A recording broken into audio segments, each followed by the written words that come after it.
Thank you very much, Professor Hammer.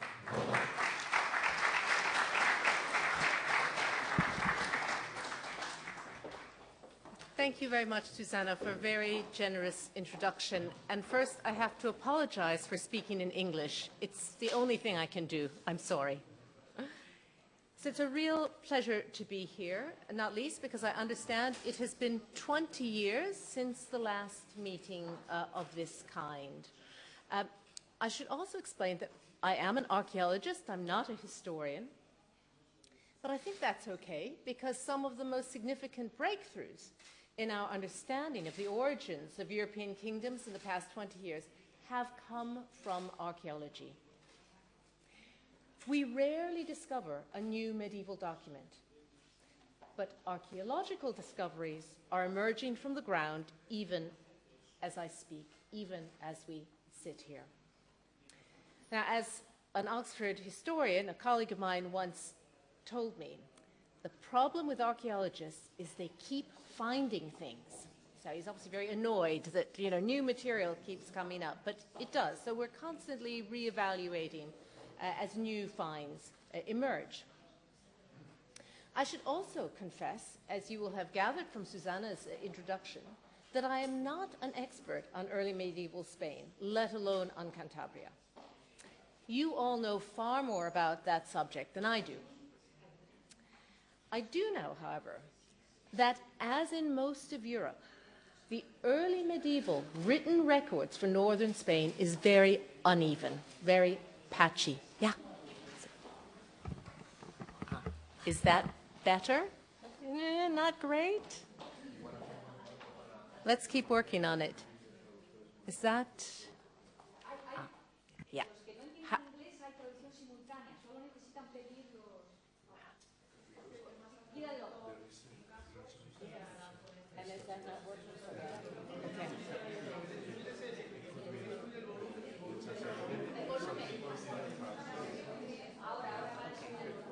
I'll wait. Is that better? No? So in the back you can't hear me. I'll try to project. I'll try to project. Okay. So again, I'm not an expert in early Spain, but I do know that as in most of Europe, the written sources for this region are very patchy. We have to rely very heavily on legal texts. And even archaeological remains, I think, are quite sparse for this period in the region. But that said, major advances have been made, particularly in our understanding of the landscapes and rural economy of northern Spain in late antiquity. So things have definitely changed in our understanding of the archaeology in the past 20 years. So my aim, instead, is simply to set the scene for scholars who are the real experts in the history of Cantabria, who I understand will be speaking later this week. Instead, what I want to do is consider what was happening elsewhere in Europe during the period between roughly 400 and 700, and what archaeology suggests about the emergence of the first post-Roman polities.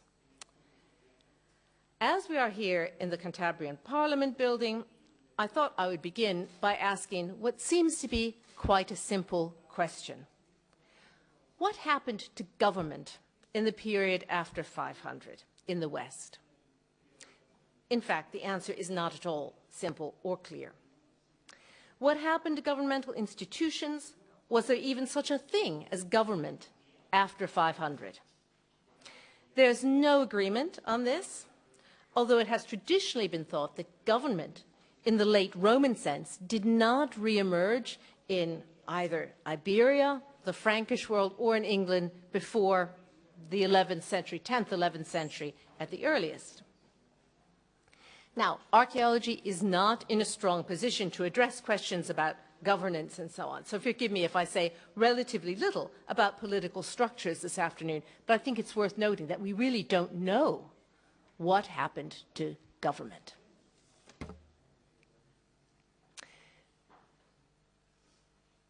Now, the period we're considering saw the map of the late Roman provinces in the west transformed into a recognizably European mosaic. You're approaching with intent. Closer. Better? Maybe. A little. Oh, good. Okay, there's a thumbs up from the back. Good. Excellent. Thank you. I shall continue. So we see this map transformed into this, as I say, this recognizably European mosaic, which included, by the way, places that lay outside the former Roman Empire, like Ireland and parts of Scandinavia. Now, the real focus of my talk is the growing evidence that mobility of people and mobility of things played a really significant role in shaping that mosaic. Thanks to archaeological science, it's becoming clear that long-distance mobility was much more widespread and that at a higher level than we imagined 20 years ago. The implications for the formation of post-Roman societies are considerable. We now know that the earliest European kingdoms were more closely interconnected by trade and by human mobility than the written records suggest. So I want to offer now some examples which involve previously undocumented links, particularly between the Iberian Peninsula and Britain. Now, the Visigoths appear to have been a confederacy of different ethnic groups that formed in the Balkans in the 4th century before eventually crossing into Iberia. They came, of course, to be very successful, and they gave their name to the first post-Roman kingdom in the region. But what was a Visigoth? How were the Visigoths different from other groups in the region? And here I put up a quote that I think is highly relevant here. So, what was a Visigoth or a Sueve? How might these people be distinguished from others, such as natives or provincials? And how did such relationships change in Hispania in the centuries prior to the arrival of the Islamic troops? Well, that question really gets to the heart of understanding the emergence of post-Roman polities across Western Europe. It's a question that applies to really all of the West, not just Spain. Like other gentes, other peoples identified in Roman sources, the names of the Suevi and of the Visigoths appear to have been labels applied to mixed groups of Germanic speakers. I cannot throw new light, I think archaeology cannot throw new light on the question of what it really meant to be a Visigoth or a Sueve or a Goth or anything else.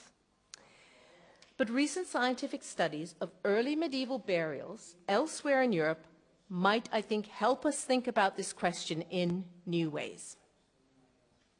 That evidence shows that we need to be very careful about presuming people's origins, so where they came from, and ancestry, where their ancestors came from, based on how they dressed, the material culture they used, or how they buried their dead. So my first case study that I think illustrates this was published recently in a multi-authored paper in Antiquity, and it involves an isotopic analysis of human remains from early Anglo-Saxon cemeteries, that is, cemeteries from southern and eastern England dating to between more or less the 5th and 7th centuries. The paper explores the link between burial rites, how people were buried, and origins, where they come from.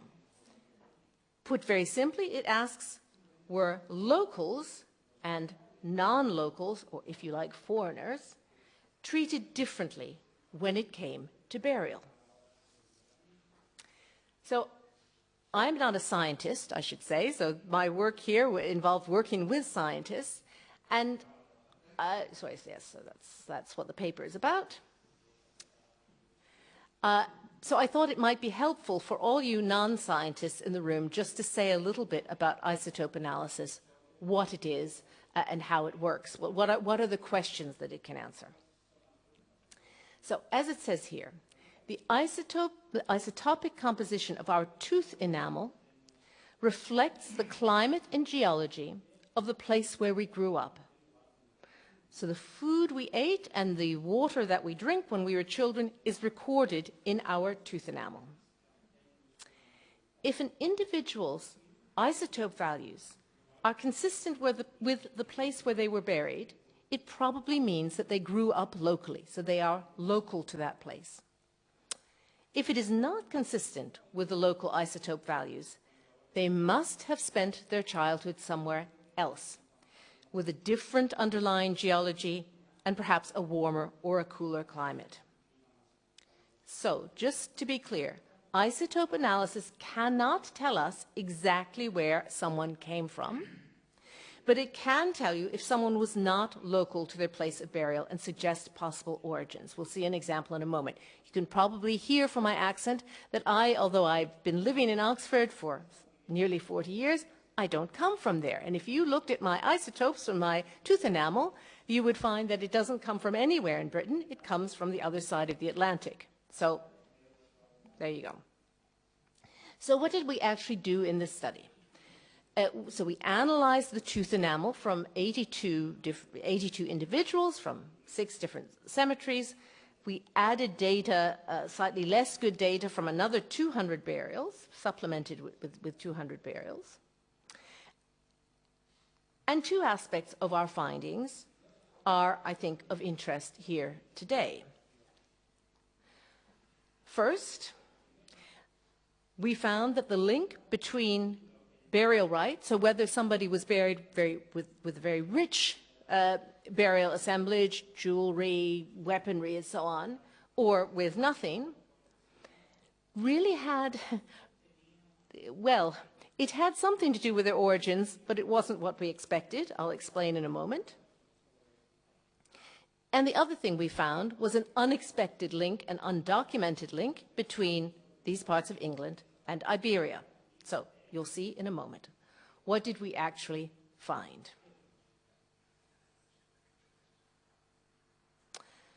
First, we found that the rate of mobility of people moving around indicated by the isotope values is high, much higher than we expected.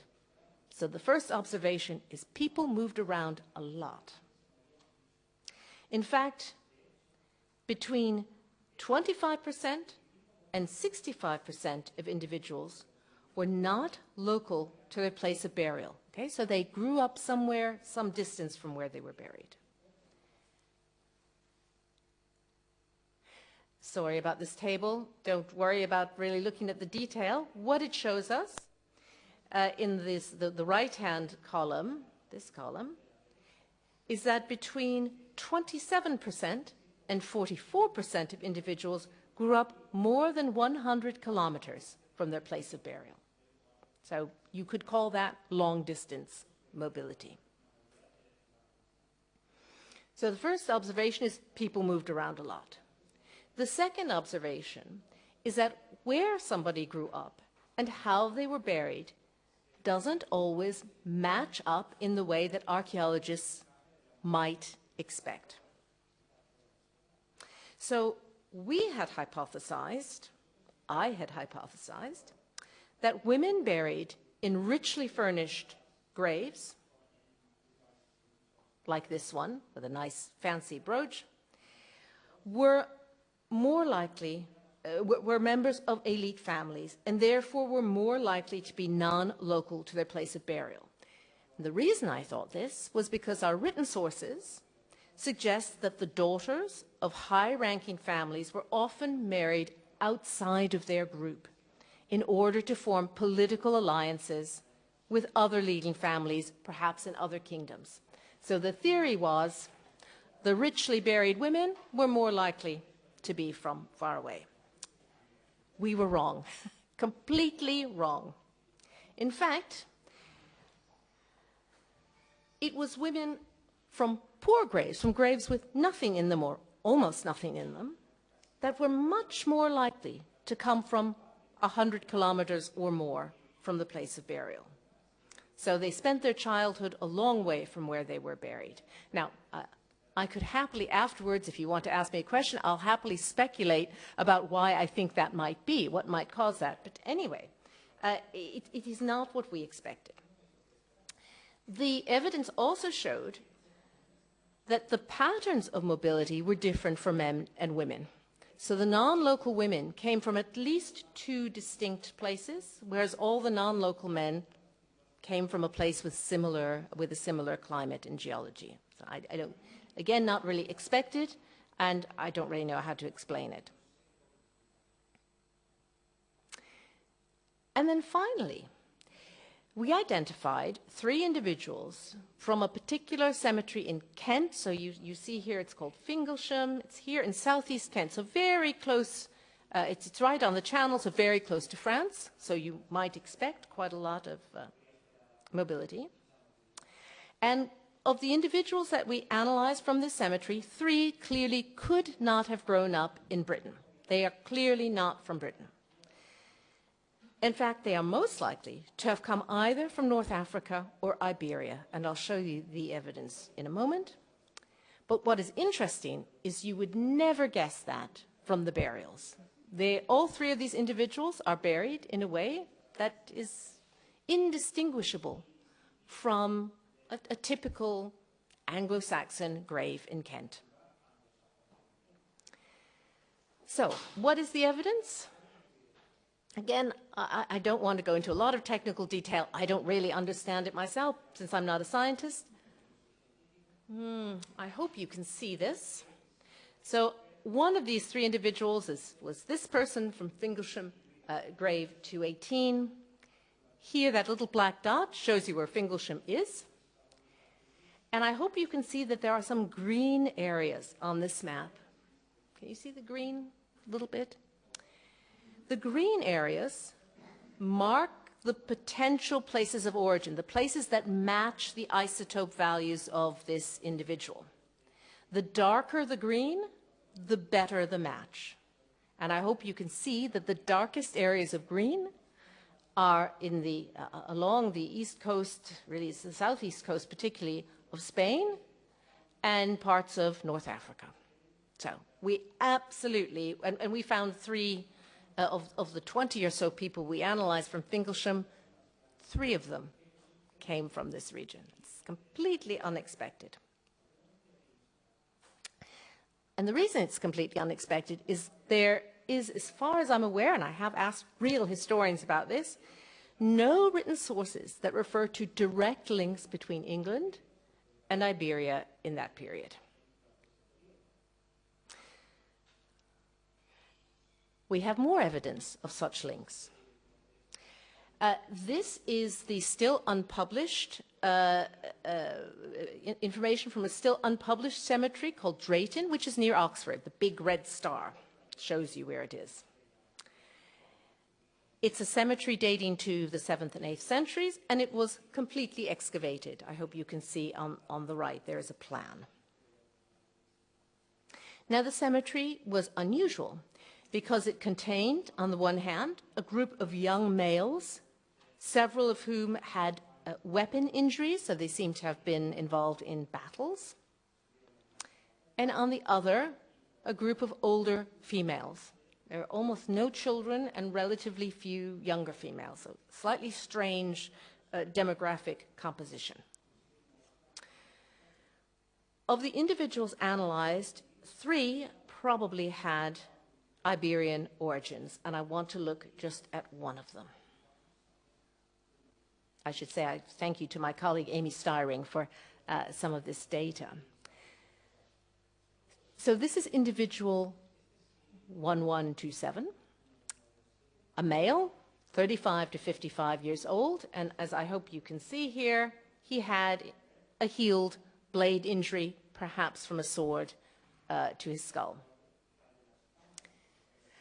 He spent the isotope analysis, I should say, the isotope analysis of his teeth shows that he grew up somewhere outside of Britain. He could not have grown up in Britain. The values were completely inconsistent with anything in Britain. So we then got somebody from the Crick Institute to look at his DNA. And his DNA shows that his ancestry is most likely to be from Iberia.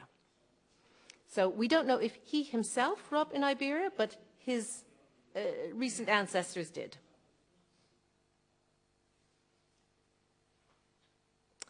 So that brings us to the whole question of ancient DNA and what it can tell us about human mobility in this period. First, again, as we've just seen, unlike isotopes, ancient DNA cannot tell you where someone came from. It tells you where their ancestors came from. Now, I believe there have been some ancient DNA studies carried out on cemeteries in northern Spain, but I don't know much about them. I think they're on quite a small scale. So instead, I want to look at two really large-scale studies of early medieval cemeteries where they've looked at the ancient DNA to give us an idea of the kind of information that you can get from this sort of data. So they both look at different parts of Europe. The first one was recently published. Again, I think you're not going to be able to see it, but it was, I can certainly give you the details if you would like. It was published in the journal Nature just 2 years ago, and it focused on cemeteries around the North Sea zone.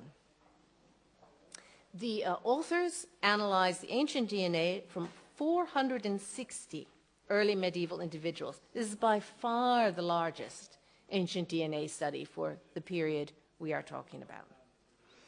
Over half came from southern and eastern England for various reasons. They tend to be well preserved inhumations there.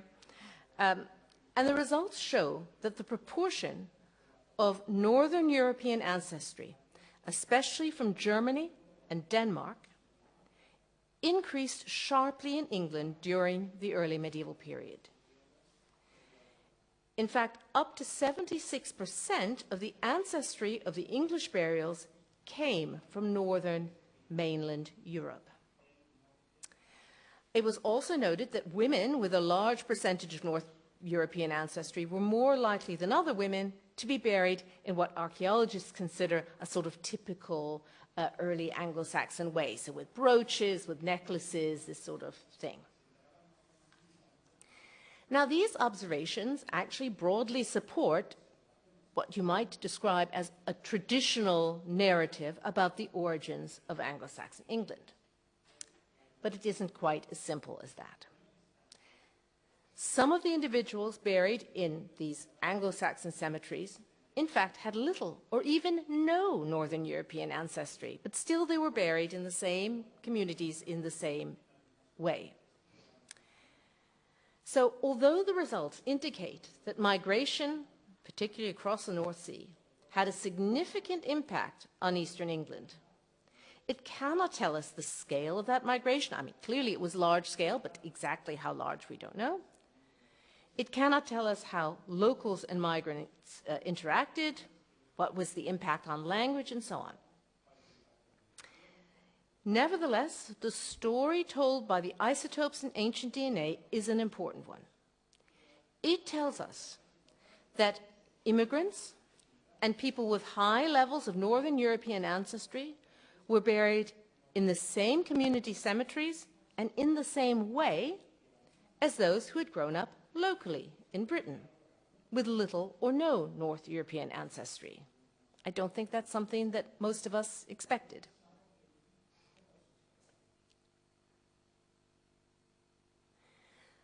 The second study I want to mention was published in 2018 by the historian Patrick Geary and colleagues. And it looks at the ancient DNA evidence for the migration of the Lombards into North Italy, a migration which, according to the written sources, took place in the 6th century, so a well-documented migration. They looked at 63 individuals, at the DNA of 63 individuals from 2 cemeteries. These cemeteries were thought to contain Lombardic burials based on the grave goods they contained, like this lovely ring sword. Now, the evidence that the ancient DNA did indicate a significant degree of Central or Northern European ancestry. Clear evidence of long-distance migration. A clear link also emerged between ancestry and burial right. So those with Central or North European ancestry were more likely to be buried with grave goods like this sword. Again, this is a finding that seems, on the surface, to support traditional interpretations. And indeed, the authors conclude, somewhat reluctantly, that the results suggest that in these two cemeteries there may indeed have been a biological basis to the notion that long-term shared common descent can shape social identity, and that this is reflected in material culture. But this doesn't tell us whether those buried with grave goods were called or indeed considered themselves to be Lombards. Indeed, the authors note that it remains unclear whether the correlation between ancestry and material culture was anything to do with the Lombards.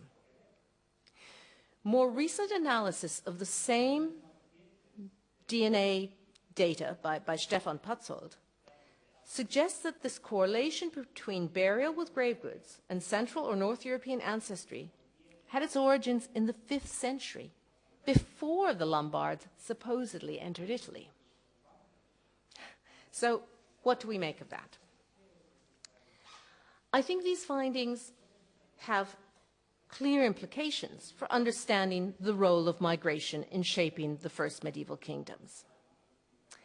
Until the second half of the 20th century, mass migrations, as described in the early sources, were seen as providing the foundation upon which the so-called successor states of the West were built. We probably were all taught that in school.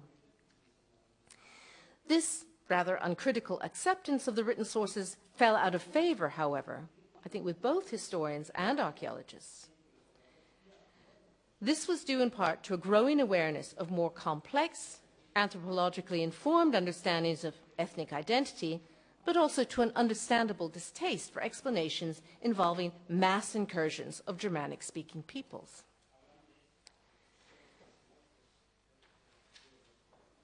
Yet the fact remains that early medieval laws clearly distinguish between different groups, between Goths and Romans, Britons and Saxons, and so on. But what did these legal distinctions really mean? Archaeologists have traditionally used different burial rites and dress styles as a convenient way of distinguishing between such groups. So someone buried with this type of belt buckle that you see on the left was a Visigoth, clearly. Someone buried with the type of brooch that you see on the right was a Saxon. The biomolecular study of human remains shows us that such assumptions simply won't do. Material culture, origins, and ancestry sometimes align and sometimes don't. Social identity was only loosely connected to origins and ancestry. So if isotopes and ancient DNA have taught us anything, it's that burial rites and dress styles were a means of projecting status and political affiliation, but not necessarily origins or ancestry. Of course, burial practice, material culture, origins and ancestry do sometimes correspond in the way we might expect. That is what the study by Patrick Geary and colleagues shows. Nevertheless, isotope and ancient DNA studies suggest that although kingdoms like the Regnum Visigothorum may have been new in the 6th century, most of their populations were not. Early medieval kingdoms were named after the politically dominant barbarian gentes. But this was a rebranding exercise that masked a far more complex reality. So having discussed the evidence for human migration and mobility, I now wanted to move on to talk about something else, namely the mobility of things. The recognition that early medieval people moved around much more than we used to think, and not only in mass migration events, that's important. It's not just these huge migration events. We're looking at something quite different in the 7th and 8th centuries. This recognition has wider implications, and that is because the people who were on the move brought with them things and ideas. In some cases, the things they brought were personal possessions or gifts. But others were valuable raw materials carried along on a stream of mercantile activity. I want to look at 3 such materials: mercury, garnets, and amber. These materials illustrate how archaeological science is revealing sometimes unexpected trajectories of movement. So let's start with mercury. Mercury was an essential ingredient in gilding. So you see the bronze buckle on the left. I hope you can see that it is gilded, but the gilding is beginning to wear off, and you can see the bronze underneath where the gilding has worn. Most bronze artifacts from this period have lost most or all of their gilding, but archaeologists now think that probably most of the dress items worn in this period were originally gilded. That's a lot of gilding. The method used to gild metalwork in this period is called mercury gilding. And as the name implies, it involves mixing powdered gold with mercury to form a paste, and then applying the paste to an object and heating it. So subjecting it to heat. The heat drives off the mercury evaporates, leaving behind this very thin layer of gold. Now, that's important because the mercury evaporates. That means it cannot be reused, it cannot be recycled. Bronze, gold, you can reuse, you can recycle. Mercury, you can't. That means that early medieval goldsmiths all over Western Europe needed a steady supply of fresh mercury. Where did the mercury come from, and how did they get it? A forthcoming paper by Irini Bavuzo from the University of Utrecht explores these questions. She notes that in the Roman period, mercury was mined in Iberia. This continued into the early medieval period as attested by Isidore of Seville, writing around the start of the 7th century. The main source was the mining district of Almaden in southern Spain, mentioned in several ancient sources. I'm sure many of you know about this much better than I do.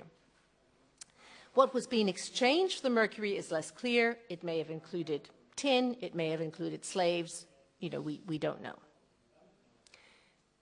So that's mercury. What about garnets? Garnet inlaid metalwork is one of the most instantly recognizable emblems of elite culture in early medieval Europe. The giving and receiving of objects like these played a key role in cementing socio-political relationships. It enhanced the honor of both the donor and recipient. So these objects were really important.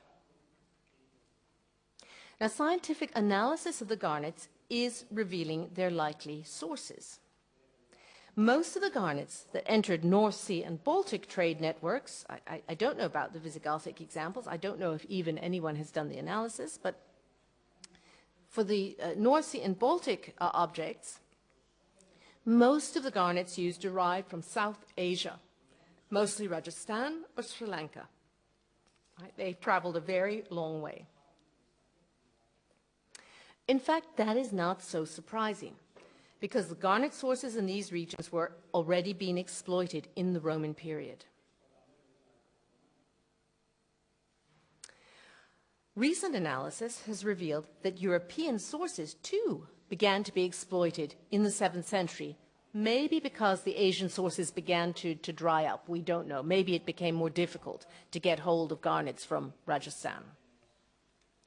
One of the sources identified lies in Portugal. So there's a very important gold hoard from England called the Staffordshire Hoard, dates to the 7th century, and it contains Portuguese garnets. The assumption has been that any link between Iberia and Britain in this period must have been via Atlantic or Channel-based trade networks.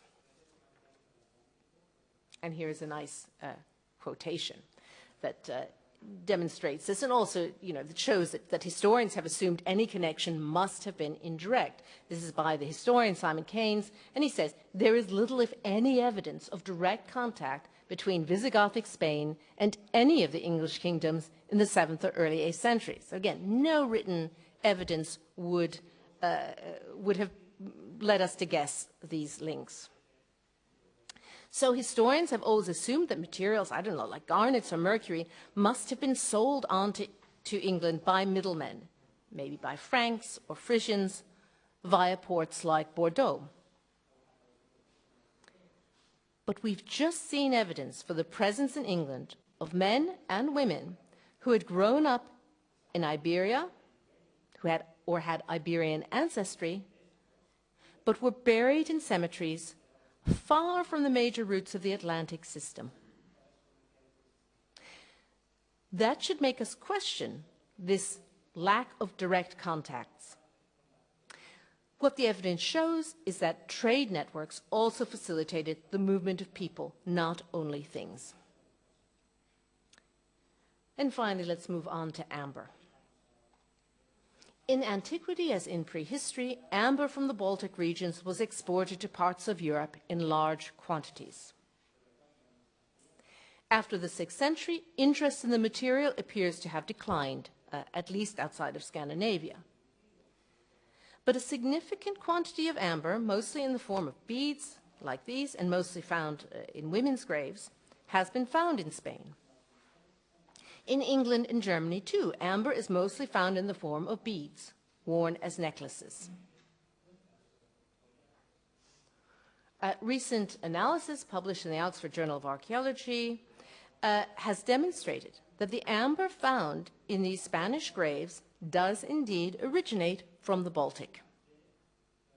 How did it arrive here?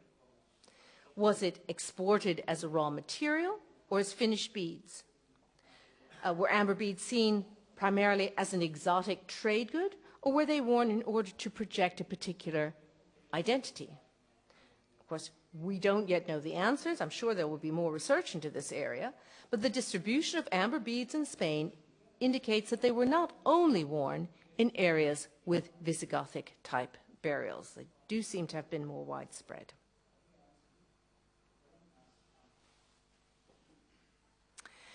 So to conclude, maybe I'll go back to a nice image. Do you have something to look at? To conclude, archaeology is revealing unexpectedly high levels of mobility in parts of early medieval Europe. Mobility of people, of materials, and of things. It is also revealing undocumented and unexpected links between regions, including between Britain and Iberia. This raises new questions for archaeologists and historians. For example, where were the toll stations and entrepôts for materials such as mercury, garnets, and amber? And for the travelers who brought them? Some, of course, are recorded in documents, but there must have been many more. The recognition of such high rates of mobility and interconnectedness is changing the way we think about the first post-Roman kingdoms. Archaeological science is forcing us to recognize that the clothes people wore, the houses they built, and how they buried the dead is not necessarily closely linked to their origins or ancestry, although they can be. These findings represent just the beginning of a new understanding of the emergence of medieval kingdoms that goes beyond origin myths and simplistic interpretations of the archaeological record to richer, more complex readings of the past. Thank you.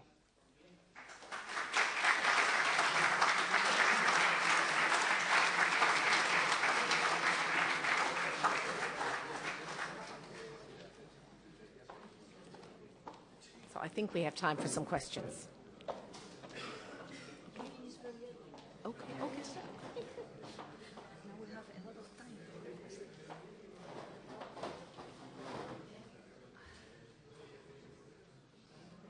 Thank you very much, Professor Hammer.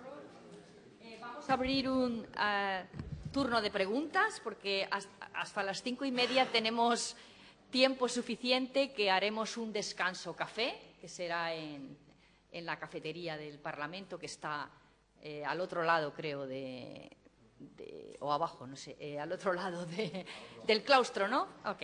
Bueno, abrimos entonces, anímense, un turno de preguntas. A ver, por allí, un valiente.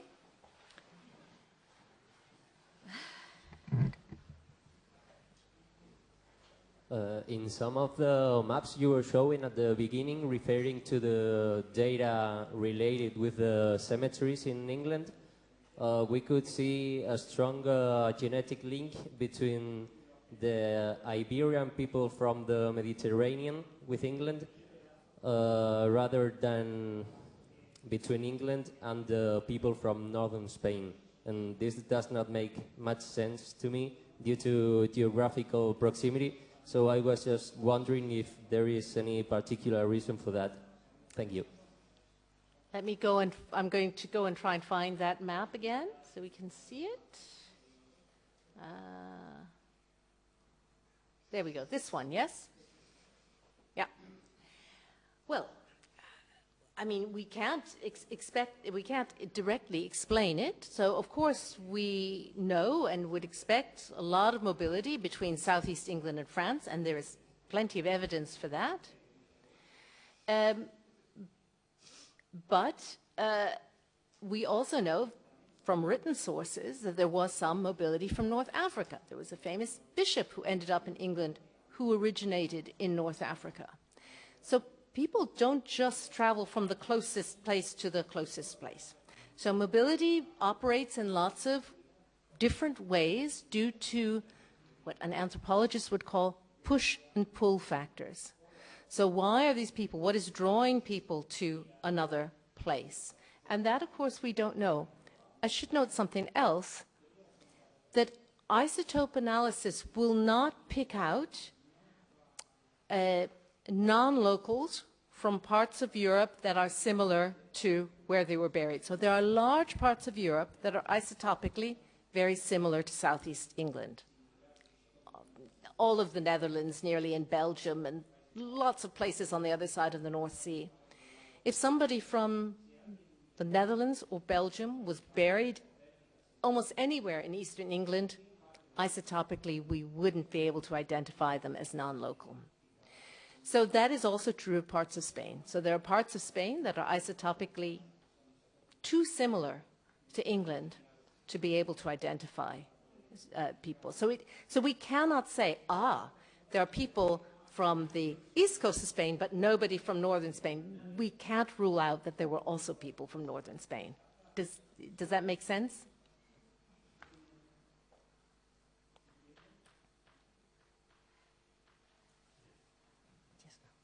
¿Más preguntas?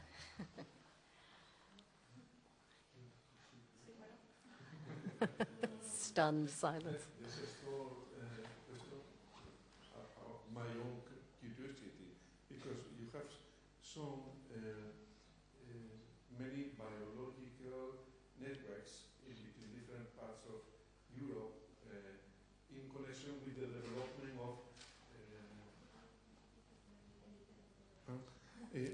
development of identity, and I wonder whether or not could be possible not only throughout the objects, the material culture, but also coming from inscriptions or written small pieces in environments, so in order to get some connections about beliefs or spiritual culture or whatever.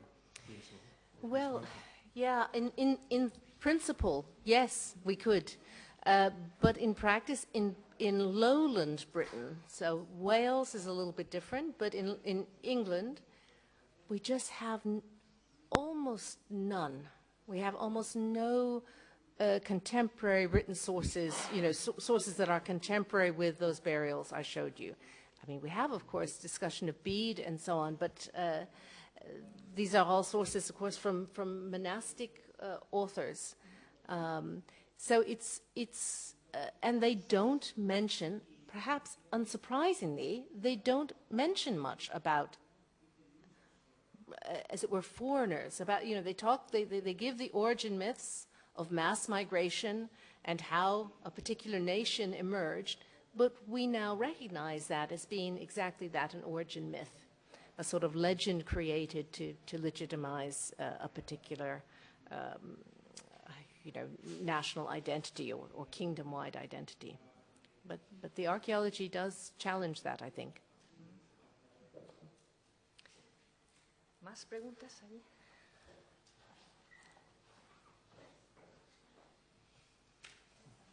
Hello. Well, first of all, thank you very much for your lecture. And my question is about those grades where there was I can't recall, 30-something% of poor people buried, and I remember it's about 19% of richest people with a foreign origin or lineage. There is any relationship under the DNA point of view of the poor people with the rich people, or there is no relationships? Or? So there's no DNA work done on this. So this is the next step. The problem is, so to do the isotopes, you need good preservation of teeth. To do ancient DNA, you need good preservation of a very particular type of bone, a tiny, tiny bone from the ear of all places. So to find a burial that has both, let alone a large number of burials with both, is it's not impossible, and there are a few, but it's difficult. So that individual 1125, whatever he was, from Drayton, very unusual in that we have both. So very interesting that, he's not from Britain. I mean, we're really not at all sure where he comes from because his isotopes are quite found in many parts of Europe. But we know he's not from Britain, and his ancestry says probably Iberia. So the two things, in fact, align, are consistent. But we have very few burials. It'll be so important when that excavation is finally published, because it's the only site I know of, early medieval site, where they've actually done both for the same individuals. It's a good question.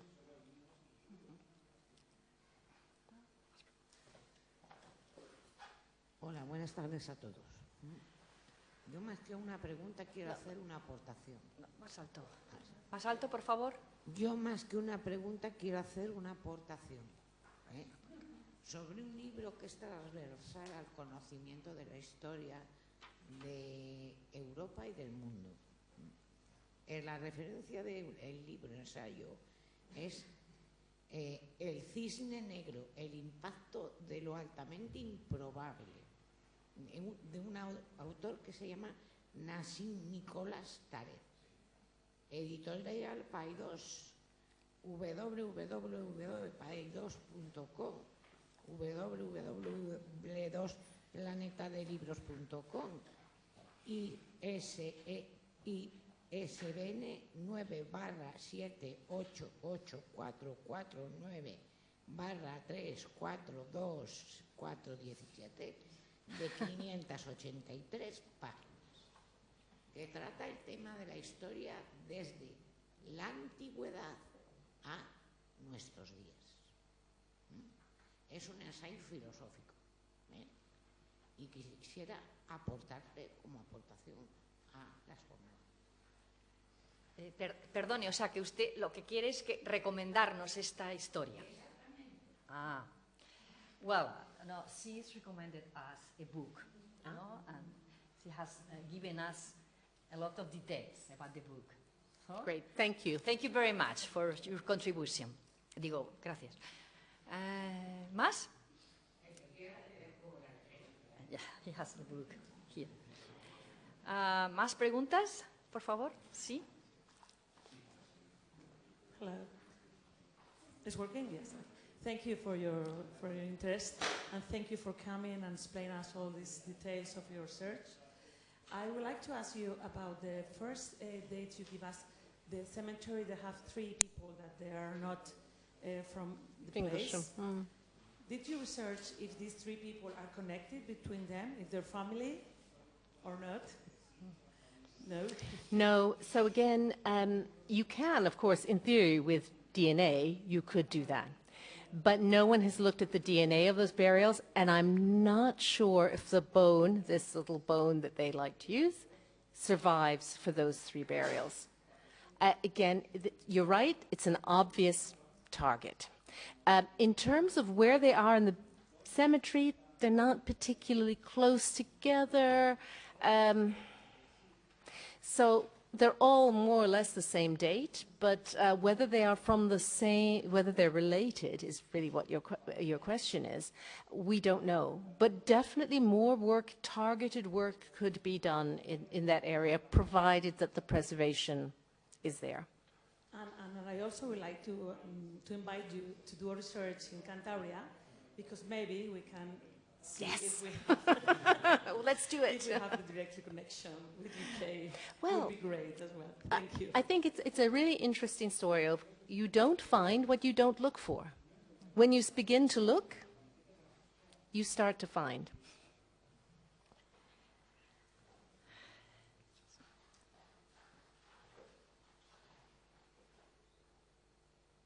Hi, first of all, thank you for your presence in Cantabria and for your talk. But also a question about, does the Ibero-Roman people living during this century and the Visigoths had some type of consciousness of, or maybe some type of segregation attitudes to other migrant groups like the Swabians who went to North Africa or other groups? So was there integration or separation, I think, if I understand correctly, is your question? Well, I think that is the sort of question that can potentially be answered through this sort of research. In other words, I mean, there were theories, if we think about Anglo-Saxon England, there were theories early on that the Britons and the Anglo-Saxons, because they are mentioned in legal sources as distinct people, indeed would have been buried in separate cemeteries. They would have, you know, in many cases lived apart.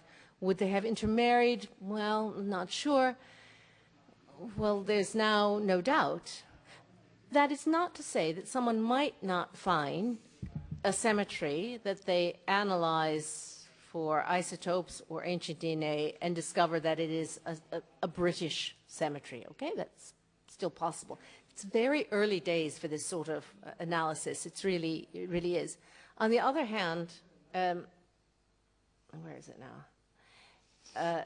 That big study, the DNA study, I mean, that's, you know, nearly 500 individuals they looked at, about 278 from England, from quite a number of different cemeteries, and they all suggest varying degrees of mixing and intermarriage and so on. But equally, some individuals who have no North European DNA. So what's interesting is there doesn't seem to be any obvious archaeological distinction between people who are of primarily North European descent, mixed descent, and no North European ancestry. They all archaeologically can look quite similar.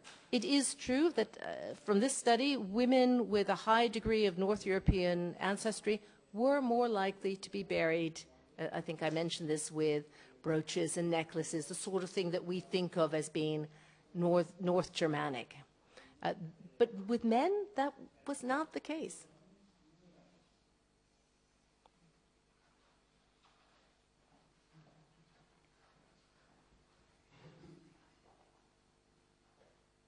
Good evening. Yeah.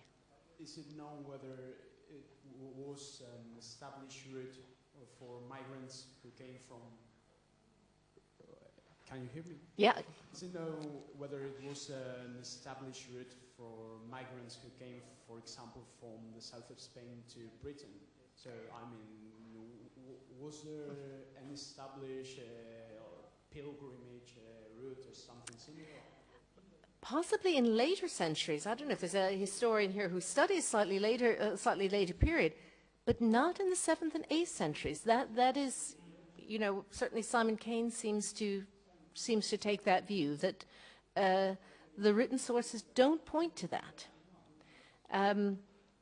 So it is difficult for us now to imagine, well, what would that route have been?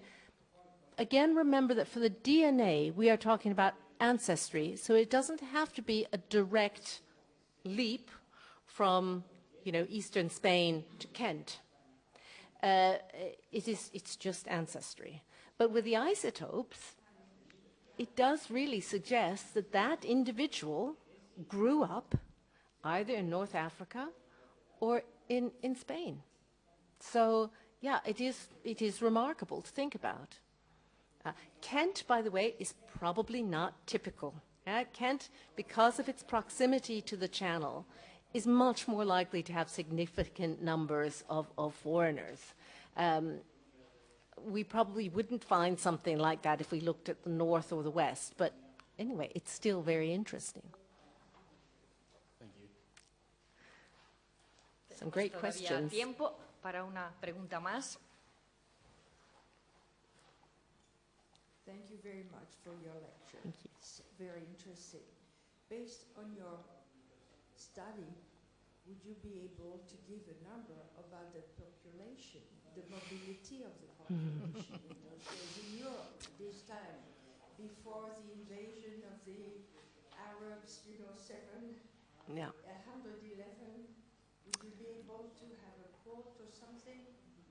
And my second question, which is absolutely different, based on your experience and as an archaeologist, what is going to happen to the future generations so that you cannot investigate, let's say, within 300 years, because people are being cremated. So what about investigations later on? What do you think? That's an interesting question. Yeah, I think cremation is a problem from the point of archaeological science. For the first question, also, I certainly, where the science is now, we can't answer those questions. Even with such a large study like this one, it still doesn't actually tell you what the scale of the migration was. And that's really, I think, what you're asking. How many people, what percentage total of the population? All it can tell you is what is the proportion of ancestry that a particular individual has. Might be 12%, might be 70%. But what that adds up to in total, in terms of scale migration, we can't say. It's certainly, large scale. I mean, clearly it's large scale. But you will notice, I think, if you can see, I'm sorry, it's not so clear, all of the cemeteries they looked at are in southern and eastern England. So again, they are the parts of Britain that are closest to mainland Europe. They may not be typical of populations further north and further west. They probably are not typical. So the large-scale migration that we might infer from that information, yes, into eastern England, but probably not. If we looked at, I don't know, the West Midlands, we probably would find much lower levels of European ancestry, I guess. There's lots of really good questions. I don't have the answer, but they're interesting questions. Muy bien, pues vamos bien de tiempo. Vamos a tener ahora un breve descanso. Podemos ir a la cafetería. Y a las 17:40 les pido puntualidad. Estamos aquí de nuevo porque comienza la primera mesa de debate que moderará el profesor catedrático de Prehistoria, Pablo Arias Cabal, y que previamente contará con las intervenciones de la catedrática de Historia Antigua, Alicia Ruiz Gutiérrez, y del doctor en arqueología Alejandro Fernández González. Así que les espero aquí pronto. No, perdón. ¿No? Ah, perdón, Rafael Volado. Estaba mal esto. Rafael Volado, perdón.